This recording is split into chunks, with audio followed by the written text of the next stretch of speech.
안녕하십니까. 제가 또 오랜만에 영상을 만들게 되었습니다.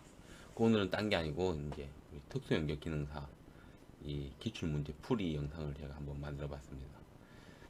제가 뭐 이론적으로 잘 아는 건 아니지만 그래도 현장 경험이 있기 때문에 이제 또 여기 있는 다른 유튜버 분들하고는 또 아니면 저 강의하시는 전문으로 강의하시는 분들하고는 또 다른 시선에서 다들 그 눈높이에 맞춰 제가 이제 한번 풀이를 한번 해보겠습니다.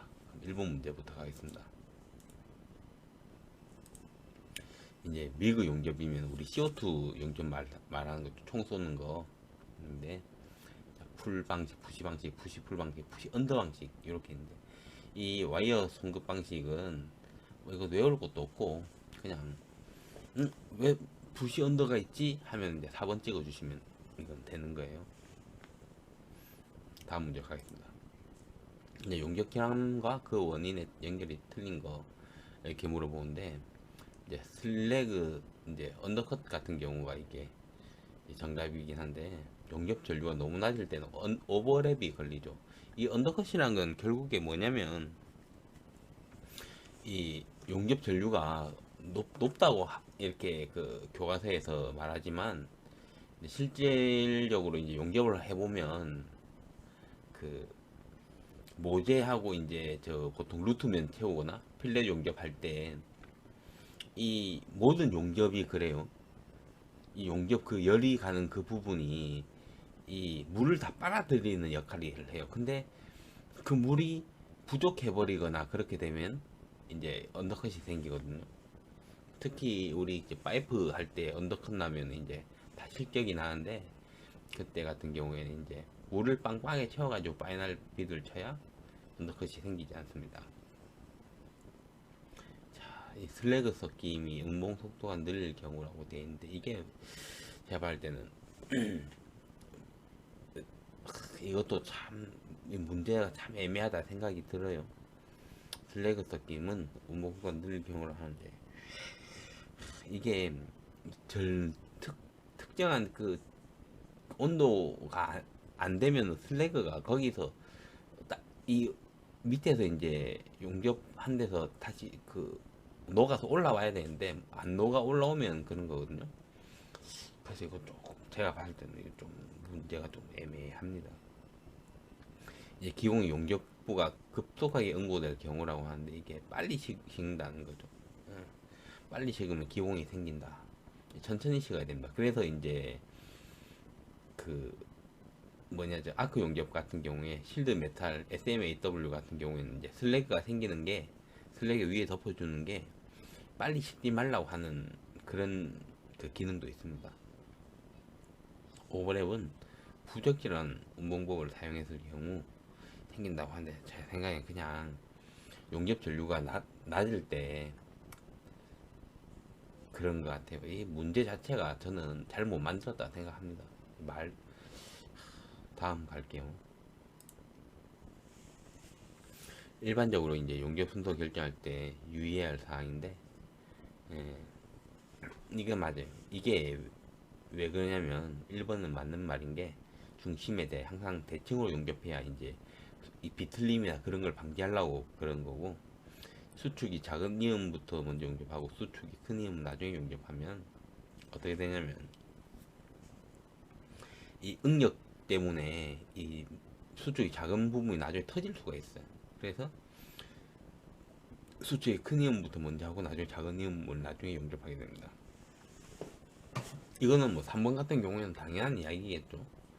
그리고 이제 용접 구조물의 중립축에 대한 용접 수축력의 모멘텀이 0이 되게 하면 용접소 방향에 대한 굽힘을 줄일 수 있다. 이거 딱 그러니까 여기서 힘 좀 주고 저기서 힘 좀 주고 해서 그거를 이 밸런스를 맞춘다 그런 의미예요. 다음 갈게요.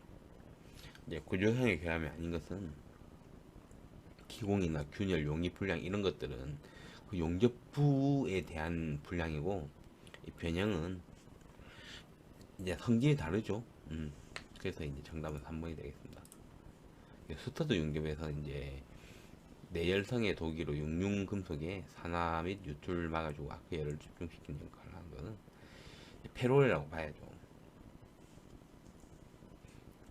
이게 페롤에다가 이제 뭐냐 저게 있어야만이 이제 아크도 안 보여주고 또 아크 열도 보호해주고 하는 부분입니다. 이거는 또 페롤이라고 하면 이제 이게 이 글자 있으면 무조건 뉴스터드 용접이고요. 그래서 이 페롤이라는 요 단어만 알아도 문제 2개, 3개 정도 맞출 수 있다는 겁니다. 그리고 다음 중 저항 용접의 3요소가 되겠습니다. 이거는 그냥 그 용접 토치는 이거 물건이죠. 물질 그 자체고 압력과 통제 시간 전류의 세기는 이게 그 기계 내부적인 그런 전기하고 그쪽의 영역이고 용접 토치는 이제 물건이라 아마 또 성질이 달라서 이것도 그냥 때려 맞추면 맞출 수 있는 그런 문제입니다. 그리고 이제 용접 이음의 종류가 아닌 것은 하면 이제 이 변두리 이음이나 십자 이음, 뭐 맞대기 이음 이런 것들은 다 이제 이론서 보시면은 나와 있지만 못따기 이음이란 거는 이제 못따기가 뭐냐면 저 빼짝하고 좀 뾰족한 부분 그라인더 살살 갈라줘서 예쁘게 이제 다듬는 걸 보고 못따기라고 하거든요. 그러면 여기는 용접이 안 돼 있단 말이죠. 그래서 이건 아닌 겁니다. 자, 일렉트로 슬래그 용접의 장점 못 틀린 것은 자, 이 일렉트로 슬래그 용접은 이제 용착량 거의 100%에 가깝고 거의 이게 이별량이 엄청나게 세기 때문에 그냥 한 번에 아무리 두꺼운 거라도 한 번에 다 용접하려고 이제 일렉트로 슬래그 용접으로 이제 하려고 합니다. 그래서 최소한의 비용과 최단 시간의 용접법이 진짜 많아요. 이것 때문에 쓰는 거고 어쨌든 이건 100%라 생각하시면 됩니다. 후판을 단위쪽 한 번에 용접할 수 있고 그래서 100%에 가깝다. 이 3번과 지금 여기 내용하고 똑같은 겁니다. 80% 이러면 안 되죠. 자, 손박 보일러 판에용 두꺼운 판. 아까 두꺼운 판 아까 안 봤습니까? 그럼 무조건 일렉트로 슬래그 용접이죠. 이제 테르민 용접 요 놈은 뭐 하는 거냐면 산화철하고 알루미늄 가루하고 합치면 고온의 열이 생성되는데 그 열을 이용해서 이제 전기가 없는 곳에서 용접을 하고 싶을 때 테르민 용접을 하는 거예요. 넌실드 아크 용접 이거는 이걸 뭐라고 표현을 해야 될까요? 이 뭐냐 이거 요즘에 나온 물건 같은데 이거는 그 가스 없는 아크 용접이라든지 가스 없는 CO2 용접이라든지 그런 쪽을 말하는 것 같습니다. 서브머디즈 아크 용접 이건 아까 그 8번에 나왔던 그 일렉트로 슬래그 그거랑 거의 비슷한 용접이죠. 똑같다고 볼 수도 있고요. 그래서 요거나 이게 좀 비슷하긴 한데 어쨌든 두꺼운 판 그리고 슬래그와 와이어 여기 있죠. 슬래그 그럼 뭐겠어요? 정답은 이렇게 때려 맞춰야 된다고. 자, 10번 스터드 용접법의 종류가 아닌 것. 자, 이 스터드 용접법이라고 하면 아크랑 저항, 충격이 다 있는데 텅텐 스터드 이거는 이 텅텐은 우리가 이제 티그 용접에 쓰기 때문에 이제 아닌 걸로 합니다. 뭐 제가 스터드 용접을 안 해봐서 이건 자세히 뭐 설명드리긴 그렇지만 이거는 이제 그 암기 과목이라 여러분들이 잘 배우셔가지고 문제가 나오면은 정답을 적을 수 있도록 하시기 바랍니다. 이제 탄산가스 아크 용접에서 이제 용착 속도에 관한 내용으로 틀린 건데, 예, 그렇죠. 속도가 빠르면 모재 이별이 감소한 거 맞습니다. 용착률은 일반적으로 아크 전압이 높은 쪽이 좋다. 아크 전압이 높은 쪽이. 내가 봤을 때 아크 전압이 높은 쪽이 좋은 것 같은데. 뭐 일단 계속 한번 살펴봅시다. 와이어 용육 속도는 와이어 진과는 거의 관계가 없다. 왜냐? 내가 알기로는 1.2와 1.4 파이 요 두 개밖에 제가 못 봤거든요. 그래서 그렇게 뭐 관계는 없더라. 그리고 이제 와이어 육륜 속도는 아크 전류에 거의 정비례하며 증가한다. 근데 이게 이 CO2 용접에서는 전압을 세야 전압이 세야 이게 이 열이 많고 빨리 놓고 전류라는 건 와이어 속도거든요. 그래서 저는 그렇게 생각을 하고 있기 때문에 이 문제는 굉장히 좀 잘못된 문제가 아닌가. 이게 실무적으로 맞지 않다. 저는 이렇게 생각합니다. 이거는 제가 이제 뭐 완벽하게 뭐 해설을 못 해드리겠습니다. 아, 죄송합니다. 이거는 이 답이 좀 이상하거든요. 저 플래시 버터 용접 과정의 3단계입니다. 사실 이런 용접을 여러분들은 뭐 해보셨는가 모르겠는데 저는 이런 걸 해본 적이 없어요.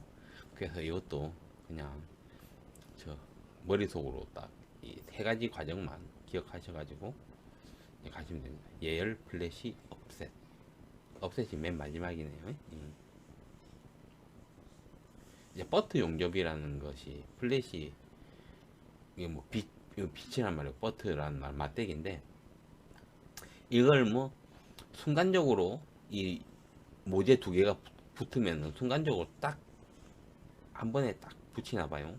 그래서 예열하고 빛을 주고 뭐 업셋이 이게 뭔 뜻인지 모르겠지만 뭐 그런 식으로 하나 봅니다. 그리고 이제 13번 용접 피람 중 음점의 원인이 되는 주된 원소는 수소죠. 이거는 그냥 음점이라고 하면 무조건 수소가 나와야 되는 거고 헬륨하고 아르곤, 이산화탄소 요놈들은 다 우리 다 용접할 때 보호가스들이죠. 다음 갈게요. 이제 노내 및 국부 풀림의 유지 온도와 시간입니다. 사실 이거는 열 처리하시는 분들이 잘 아는 거고 예, 용접하시는 분들은 이런 것에 대해서 잘 모릅니다. 그래서 이런 것들은 그냥 외우시는 게 좋죠. 다음 갈게요. 용접 시공에서 다층사기로 작업하는 용접법이 아닌 것은 네. 자, 빌드업, 전진 블록, 캐스케이드 법인데 이거 이론서에서 보셨을 거예요. 근데 스키법이라는 거는 여기 갔다가 또 탁구 용접 보고 스키법이라 그러거든요. 탁구 용접이 뭐냐면 이 보통 우리 계단 같은 거 용접할 때는 이게 뭐 그렇게 사람 체중이 뭐 진짜 뚱뚱한 사람 봐도 뭐 150kg 이렇게 되기 때문에 풀 용접을 할 필요가 없습니다. 대신 뭐 건설기계라든지 이런 것들은 무게를 받는 것들이 1톤, 10톤 뭐 이런 거라 풀 용접을 하게 되는데 계단 뭐 사람이 뭐 지나다니는 데 이런 데는 그렇게 하중을 받지 않기 때문에 스키법으로 그냥 그쪽만 그냥 듬성듬성 떼우게 되는데 그때 쓰는 방법이 스키법이고 전진블록법이나 뭐 빌드업법 이 빌드업법 이런 것도 이런 거는 보통 우리 용접 배관할 때 저 V온 맞대기 할 때도 우리가 보통 7T 정도면 5번을 쌌거든요. 그럴 때 이제 빌드업법을 쓰는 거고 캐스케이드 뭐 비석법이라 해서 어떻게 하는지는 잘 모르겠어요. 요렇게 갔다가 요렇게 가고 요렇게 갔다가 요렇게 가고 하는 방법인지 잘 모르겠는데 캐스케이드법을 써본 적이 없어서요. 어쨌든 이런 것들은 다 이제 요거는 아마 이제 요것들은 보통 선박에 있는 이제 선박 용접할 때 쓰는 다탱 쌓기고 요거는 보통 이제 V홈 맞대기 할 때 이제 쓰는 방법입니다. 뭐 그 정도 알고 계시면 되겠습니다.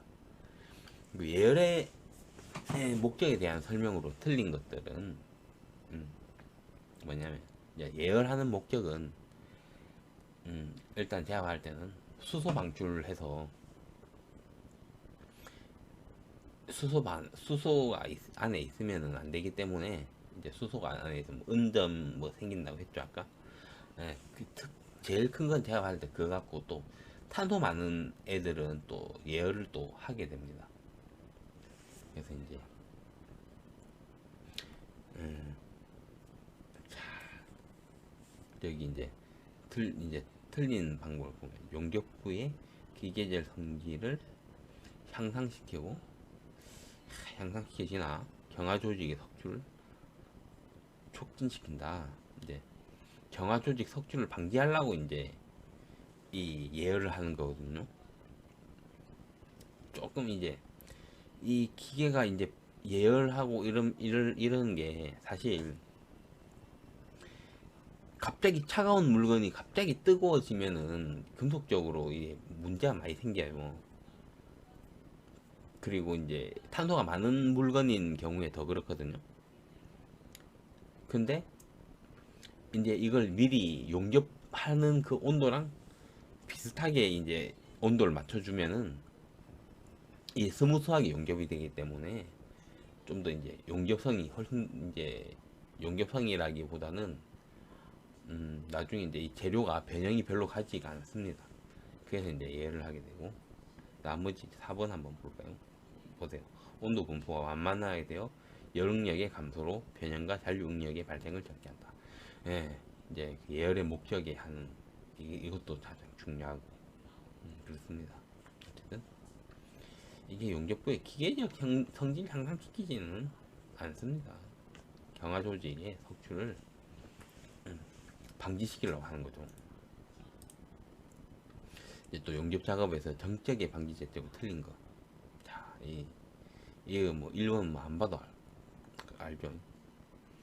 통된 부분 교체할 때 항상 스위치를 차단하고 작업한다.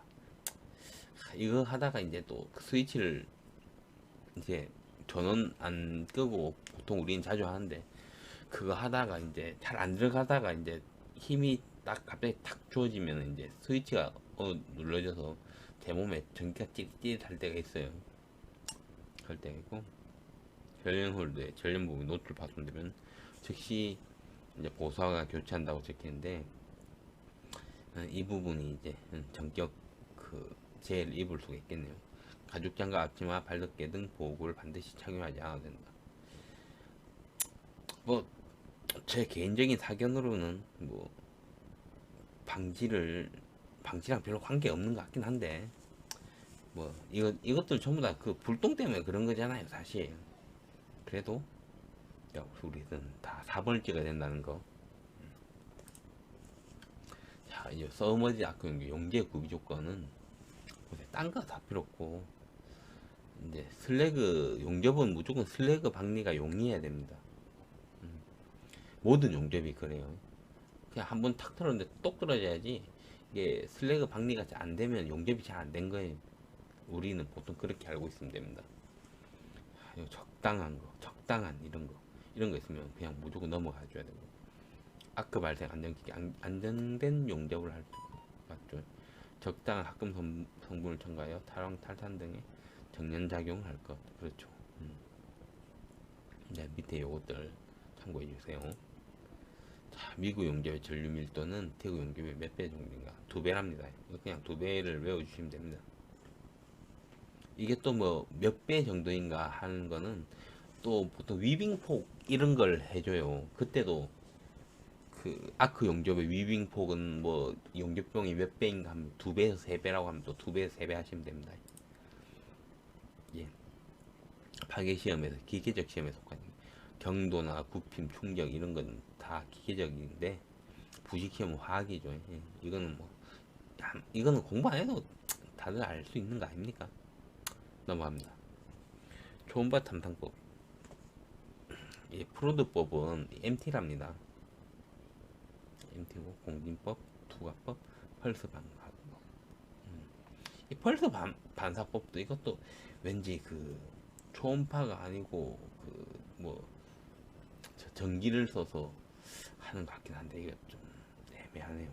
이름만 봐서는 잘 모르겠습니다. 이것도 여러분들께서 이제 프로드법이라는 초음파 탐상법에 속하지 않는 것은 프로드법이라고 이제 기억을 하시는 게 제일 좋을 것 같습니다. 이론도 보는 것, 이론도 보면 제일 정확하겠지만, 자, 이제 이게 화재 및 소화기에 관한 내용은 틀린 건데, 이제 이게 참 저도 참 잘 헷갈리더라고요. A급 화재는 일반 화재로 일반 화재랍니다. 그리고 B급은 유류 및 가스 화재. B가 유류 및 가스 화재였네요. C급이 전기. 맞아. 질식 및 냉각. 맞네. 그래서 C급 화재는 CO2 소화기가 적합하다는 게 맞네요. 자, 그리고 다음 문제로 넘어갑니다. 티그 절단에 관한 설명은 이 뭐냐, 티그는 무조건 이제 전극성을 사용하게 됩니다. 용접도 그래요.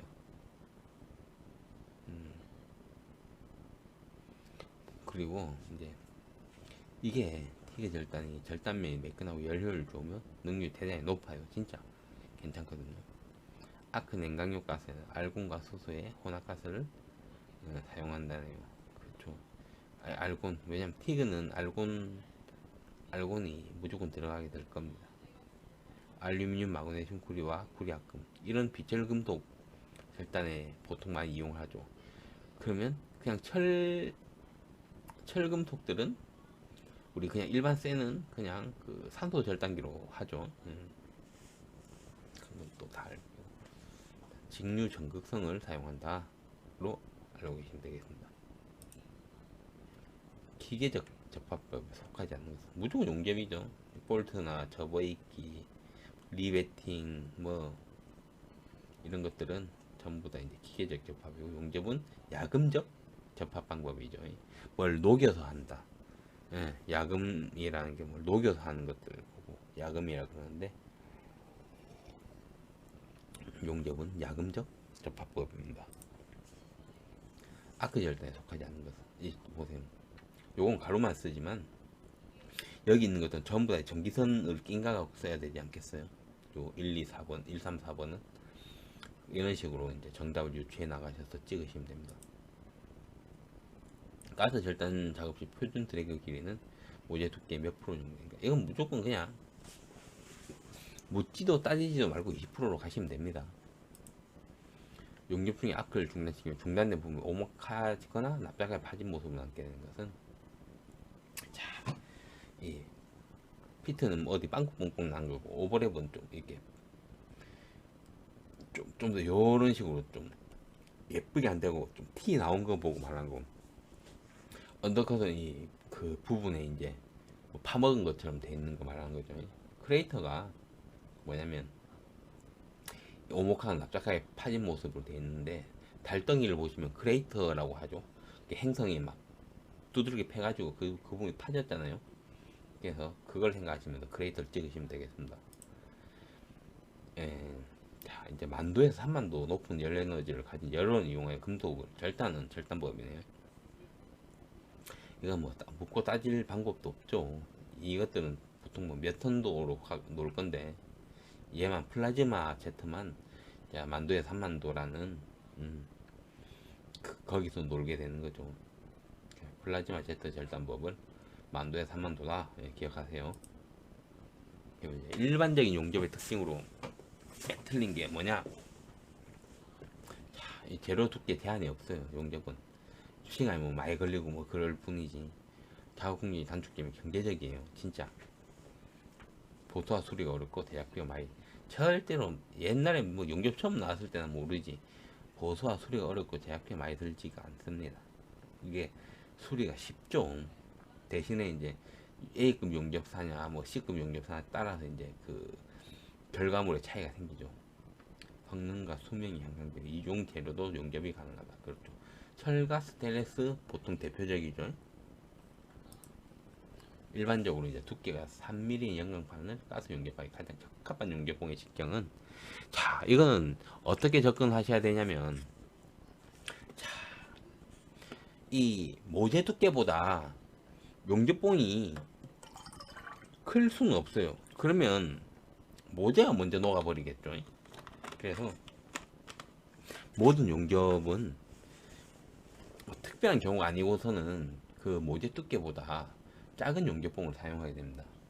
이 만약에 스테인레스 판때기가 두께가 1T인데 그 용접봉을 3.2T를 주면 어떻게 되겠습니까? 그러면 모재가 먼저 놓고 용접이 안 되는 거예요. 그런 식으로 접근을 하시면은 가장 작은 게 좋다라고 이제 판단하시면 됩니다. 영광용 피부 아크 용접봉의 종류에 따라 피부계 계통이 틀린 것은 이 뒤에 공이 들어가서 특수계인가 봐요. 뭐 뒤에 16이 들어가서 저수소계인가 봐요. 그리고 27이라서 철분 산화 철계라고 하고 철분 산화 티탄계가 틀리다고 하는데 이것들은 이제 여러분들이 한번 그 용접봉 그 종류 아크 용접봉 종류 한번 검색해서 한번 이거는 그 자신이 이제 필기로 한번 적어보세요. 아크 쏠림 방지 재택으로 틀린 것은 하면 이제 접집점 두 개를 연결하고 그렇죠. 접집점 두 개 연결하면 아크 쏠림이 안 된다 하는데 저도 안 해봐서 모르겠습니다. 그렇게 해본 적이 없어가지고 용접봉의 끝은 아크 쏠림 반대 방향으로 기울일 것. 이게 진짜예요. 이게 뭐냐면 아크 쏠림 그 아크 용접할 때 뭐 우리가 맞대기 용접을 하거든요. 맨 처음에 백 넣을 때 이 아크 쏠리는 것 때문에 백이 안 나오시는 분들이 많은데 이제 용접봉 끝을 이제 용접봉이 딱 하는데 이제 아크 한쪽을 쏠리려고 해요. 그때 이거를 딱 그 아크가 안 쏠리는 곳으로 이렇게 돌려줘야 또 양쪽으로 이제 양쪽이 다 녹으면서 가야 되거든요. 불완전 융융부가 생긴다는 거예요. 아크 쏠림이 생긴다는 거는. 그래서 이거는 진짜 여러분들이 맞대기 용접하면서 이제 진짜 잘 생각하시면서 하셔야 돼요. 어쨌든 아크 쏠림 일어날 때 이 반대쪽으로 이제 용접봉을 탁 기울여주면 이제 맞대기가 또 아크 쏠림이 또 사라지고 되면 다시 중간으로 돌리고 하면 되거든요. 저지점을 댈 수 있는 용접부에서 가까이 할 것. 저도 이건 삼성 현장에서 막 그 용접부랑 뭐 50cm 막 옆에다가 뭐 해야 된다, 1m 안으로 해야 된다 이런 말이 있었는데 저는 왜 그런지 모르겠어요. 이게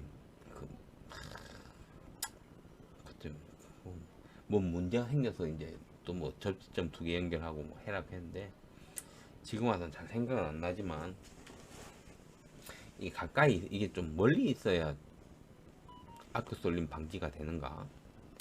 어쨌든 접지점을 용접부에 가까이 하면은 아크 쏠림 방지 대책이 안 된답니다. 큰 가접부 또는 이미 용접이 끝난 용착부를 향하여 용접할 것. 이게 무슨 말이냐면 큰 가접을 많이 한 곳에서 이제 다 찢어불면 아크 쏠림이 적어요. 우리가 이제 실기 용접을 할 때도 이거 뭐라고 해야 되지? 가접을 진짜 저는 10mm를 딱 완전히 다 하라고 그러거든요. 그래야 이제 아크 쏠림이 적고 한쪽으로 이제 또 편향되는 걸 막을 수가 있어요. 왜냐면 열이 거기서부터 시작하면은 열이 또 골고루 퍼져가지고 양쪽이 다 잘 녹는데 처음에 조금만 해서 용접을 시작하면 이게 한쪽이 또 열 많이 간 방향으로만 녹으려고 한 성질 때문에 그런 것 같아요. 다음 문제 넘어가겠습니다. 양호한 절단면을 얻기 위한 조건은 틀린 거. 드래그가 가능한 클 것. 아니요. 드래그는 무조건 20mm, 아니 20%라고 했죠. 그 모재 두께. 그러면은 드래그가 작은 게 좋죠. 슬래그 이탈 양호하고 절단면 표면에 가기 예리하고. 이 절단면 표면에 가기 예리한 거는 이빨 열만 주면은 그 모재 자체가 녹아버리거든요. 그래서 이제 그걸 이제 절단 못하는 사람들은 진짜 이빨 막 모재를 다 녹이고 나서 이제 산소를 개시를 딱 해가지고 자르면은 막 그 부분이 막 그라인더질 많이 해야 돼요. 쓰려고 하면. 근데 적당히 녹여서 뽀글뽀글 할 때 그냥 절단 개시 하고 고압을 딱 틀고 탁 당기면 절단면 표면에 각이 예리합니다. 절단면이 평활하다. 드래그의 홈이 낮을 것 맞죠? 자, 이제 산소 아세틸렌가스 절단과 비교한 산소 프로판가스 절단 특징으로 틀린 것은 우리 보통 아세틸렌 많이 쓰는데 뭐 프로판가스는 써본 적이 없어서 잘 모르겠습니다. 이제 후판 절단 시에는 이제 아세틸렌보다 절단 속도가 프로판가스가 빠르다고 합니다. 이거는 그 뭐냐 비교해본 이론서 보시면 비교한 그 표가 있거든요. 거기에서 잘 살펴보시면 있습니다. 이제 용접기의 사용률을 구하는 공식이 옳은 것은 이것도 뭐 거의 이론서 거의 초반에 있는 것들인데 아크 발생 시간하고 나누기 아크 발생 시간 플러스 휴식 시간 곱하기 100 하면은 몇 프로가 나옵니다. 그리고 이제 이걸 진짜 중요하게 생각하는 거는 진짜 작은 용접기 같은 경우에 이걸 오버해서 써버리면 고장이 나버려요. 그래서 이걸 진짜 중요하게 생각하셔가지고 여러분들이 또 사셔가지고 이거를 하시고 이제 하루 한 시간에 얼마나 용접하고 얼마 쉬어야 되는가 이거를 해야죠. 아무튼 이것도 암기 과목이기 때문에 여러분들이 잘 보고 이제 정답을 맞추시면 되겠습니다.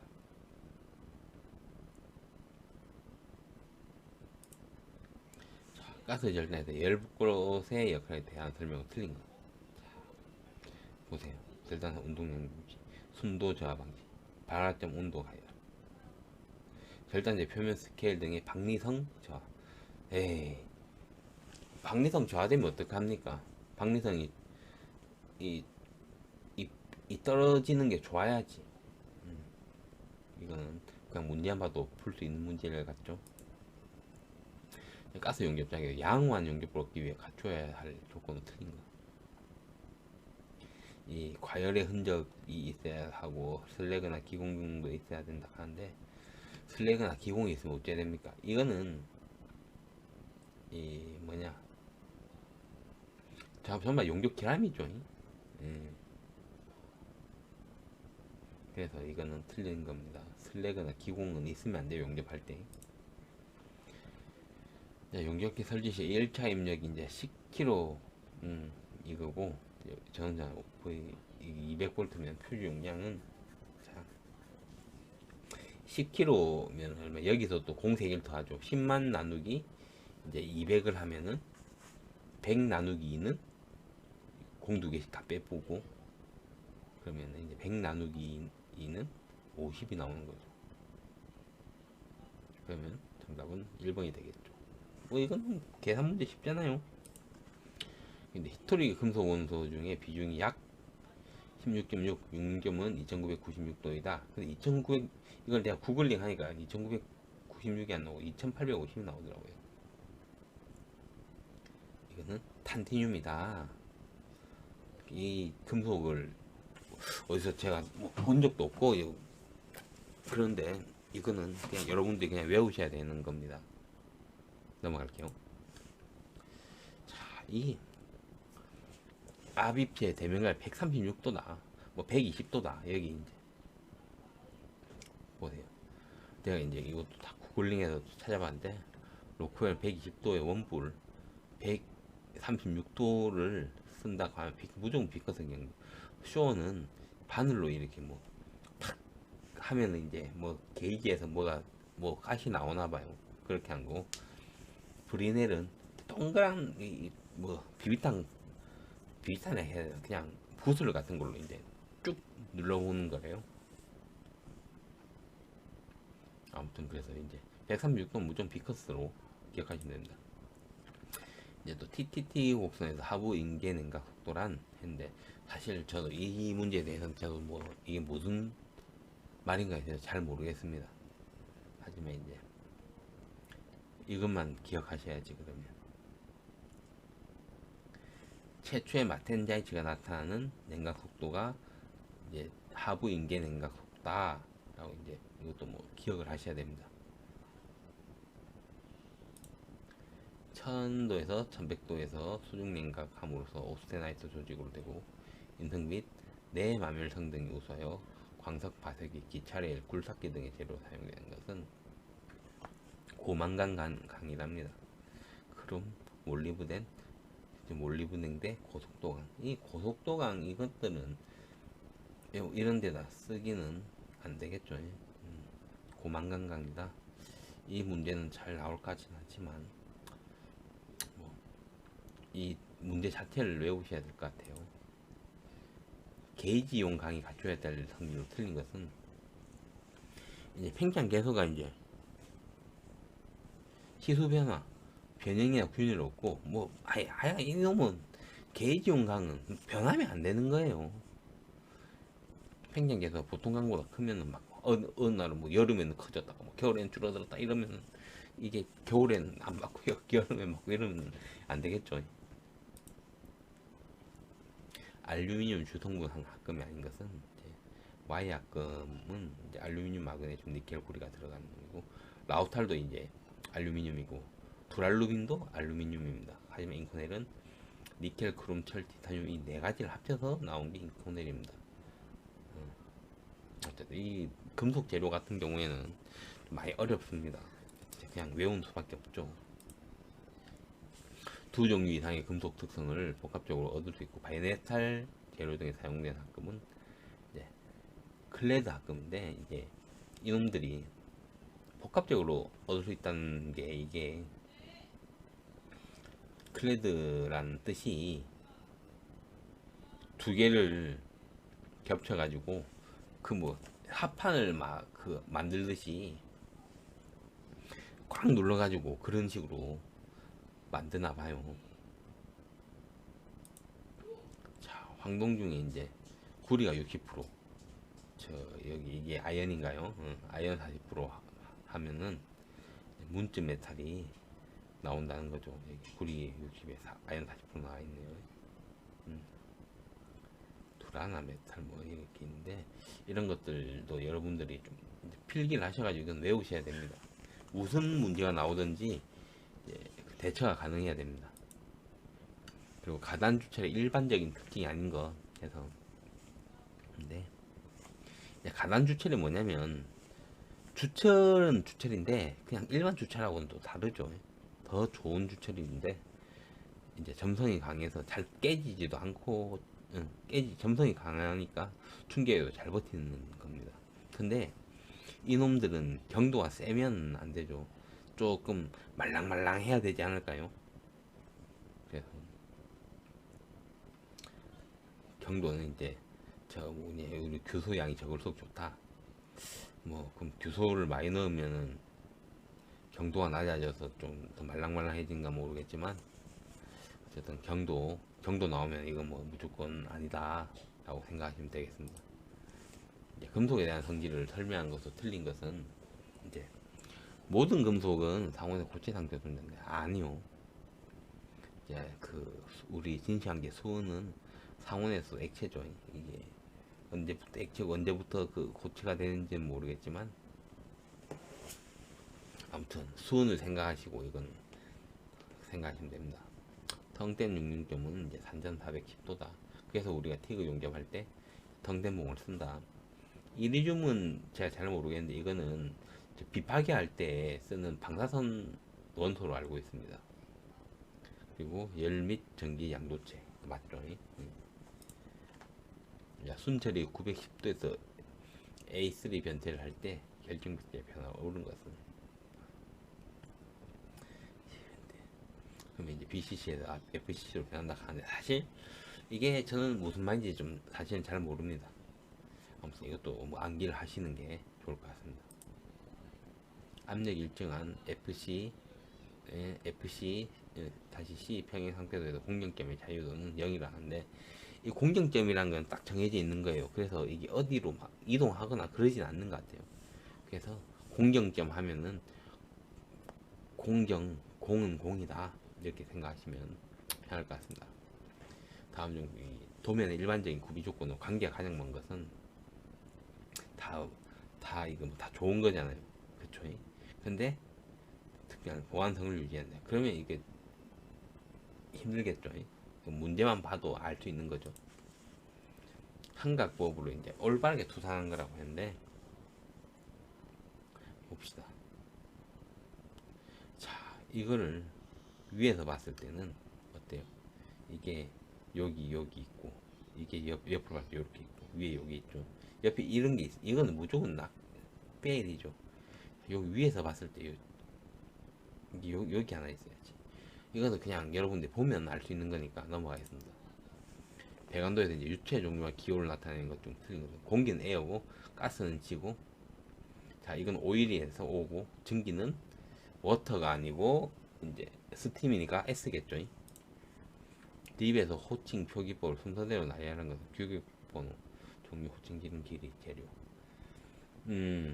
이것도 그냥 여러분들께서 이제 기억을 하셔야 됩니다. 넘어갈게요.